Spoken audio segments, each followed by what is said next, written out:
নতুন যে রাজনৈতিক দল গঠিত হয়েছে ন্যাশনাল সিটিজেন পার্টি, তারা বিভিন্ন সময়ে তারা দ্বিতীয় রিপাবলিকানের কথা বলেছে, তারা জুলাই গণ অভ্যুত্থান পরবর্তী সময়ে তারা বিভিন্ন কথাবার্তা বললেও তারা তাদের নেতাকর্মীদেরকে এক ধরনের চাঙ্গা রাখার জন্য তারা এইসব করছে, কিন্তু আদৌ তো তারা নির্বাচনের জন্য অনেক বেশি ব্যস্ত হয়ে গিয়েছে। এবং আপনারা দেখেছেন যে নির্বাচনের বাংলাদেশের অন্য বড় যে রাজনৈতিক দলগুলো রয়েছে তারা এখনো পর্যন্ত নির্বাচনের বিষয়ে সামগ্রিক আলাপ আলোচনার মধ্যে থাকলেও নতুন রাজনৈতিক দল এবং বিশেষ করে জামাতে ইসলাম সহ তারা কিন্তু মাঠে ময়দানে রাজনীতি নিয়ে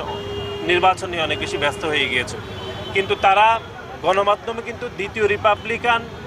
রিপাবলিকের বিষয়ে অথবা জুলাই গণ অভ্যুত্থানের যে প্রজ্ঞাপনের বিষয়ে তারা বিভিন্ন কথাবার্তা বললেও তারা তাদের নেতাকর্মীদেরকে তারা চাঙ্গা রাখার জন্য বলছে, কিন্তু ভিতরে ভিতরে তারা আসন ভাগাভাগি অথবা নির্বাচনে কিভাবে জয়লাভ করা যায় সেগুলোর বিষয়ে তারা নেগোসিয়েশন করছে, এটি আমাদের মনে হচ্ছে। এবং জুলাই গণ অভ্যুত্থানের একক মালিকানা চিন্তাই করে তারা যে রাজনৈতিক দল গঠন করেছে সেই রাজনৈতিক দল নিয়ে জনমনে বিভ্রান্ত তৈরি হয়েছে এবং তারা যে একটি সংগঠন হিসাবে যে ব্যর্থ হয়েছে সেটি এই দেশের মানুষ ভালোভাবে বুঝতে পেরেছে। এবং আপনারা দেখেছেন যে বাংলাদেশ সেনাবাহিনীকে নিয়ে তাদের অন্তত 4 জন নেতা ভিন্ন ভিন্ন বক্তব্য দিয়েছে, এটি সাংগঠনিক কাঠামোর পরিপন্থী বলে আমরা মনে করছি।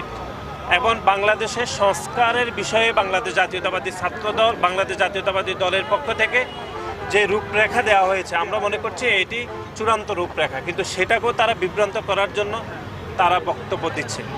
আমরা আমাদের দলের পক্ষ থেকে ইতিমধ্যে ঘোষণা দেওয়া হয়েছে যে সংলাপ, সংস্কার এবং নির্বাচন প্রক্রিয়া একই সাথে হওয়া উচিত। এবং প্রধান গণপ্রজাতন্ত্রী বাংলাদেশ সরকারের প্রধান উপদেষ্টা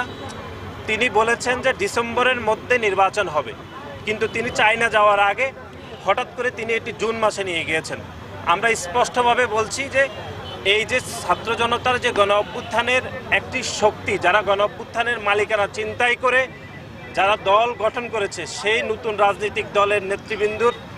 অত্যন্ত চাপে প্রধান উপদেষ্টা নির্বাচন বিলম্ব করার ঘোষণা দিয়েছেন বলে আমাদের মনে হচ্ছে। এটি জনমনে নতুন করে বিভ্রান্তি তৈরি করেছে এবং প্রধান উপদেষ্টার যে এক ধরনের আস্থা পরিবেশ তৈরি করেছিলেন যে ডিসেম্বরের মধ্যে তিনি নির্বাচন দিবেন, এটি গণমাধ্যমে তিনি অনেকবার বলেছেন, কিন্তু তার জায়গা থেকে উনি সরে আবার জুনের মধ্যে এটি মানুষজনকে ব্যাপকভাবে বিভ্রান্ত করবে বলে আমরা মনে করছি। আচ্ছা, আরেকটা প্রশ্ন হচ্ছে,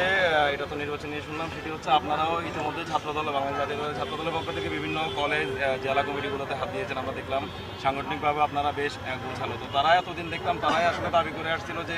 বিভিন্ন যে শিক্ষা প্রতিষ্ঠানগুলো সেগুলোতে ছাত্র সংসদ নির্বাচন, যদিও তারা প্রস্তুতি নিচ্ছে জাতীয় সংসদের, এই মুহূর্তে আপনারা ছাত্র সংসদ নির্বাচনের জন্য প্রস্তুতি? আমরা ঢাকা বিশ্ববিদ্যালয় এবং জাহাঙ্গীরনগর বিশ্ববিদ্যালয়ে ছাত্র সংসদ নির্বাচনের জন্য আমরা আমাদের লিখিত প্রস্তাবনা বিশ্ববিদ্যালয়গুলোর কাছে আমরা পেশ করেছি, তারা এগুলো যাচাই বাছাই করছে। বাংলাদেশ জাতীয়তাবাদী ছাত্রদলের পক্ষ থেকে অতি দ্রুত সময়ের মধ্যে ছাত্র সংসদ নির্বাচনের আমরা দাবি জানাচ্ছি, কিন্তু তার পূর্বে যে সংস্কারের বিষয়গুলোর বিষয়ে শুধু বাংলাদেশ জাতীয়তাবাদী ছাত্রদল নয়, বাংলাদেশের অনেক প্রকাশ্যে গণতান্ত্রিক যে রাজনীতি ছাত্র সংগঠনগুলো ছিল তাদের পক্ষ থেকে সংস্কারের বিষয়ে রূপরেখা দেওয়া হয়েছে। সুতরাং আমরা মনে করছি প্রতিটি ছাত্র সংগঠনের যে রূপরেখা দেওয়া হয়েছে সেগুলো পর্যালোচনা করে যাচাই বাছাই করে অতি দ্রুত সময়ের মধ্যে ছাত্র সংসদ নির্বাচন করতে পারলে সেটি অনেক বেশি অর্থবহ হবে। কিন্তু আমরা স্পষ্টভাবে বলছি যে 5ই আগস্ট ছাত্র জনতার গণ অভ্যুত্থান পরবর্তী সময়ে যে অন্তর্বর্তীকালীন সরকার গঠিত হয়েছে তারা ইতিমধ্যে ঘোষণা দিয়েছিল যে এই বছরের শেষ নাগাদ তারা ডিসেম্বরের মধ্যে একটি জাতীয় নির্বাচনের ব্যবস্থা করবে, কিন্তু আমরা দেখেছি যে প্রধান উপদেষ্টা চায়না যাওয়ার ঠিক আগে এই যে নতুন রাজনৈতিক দল গঠিত হয়েছে তাদের চাপে তিনি এটি জুনে নিয়ে গিয়েছে, এতে করে জনমনে বিভ্রান্ত তৈরি হয়েছে। আমরা মনে করি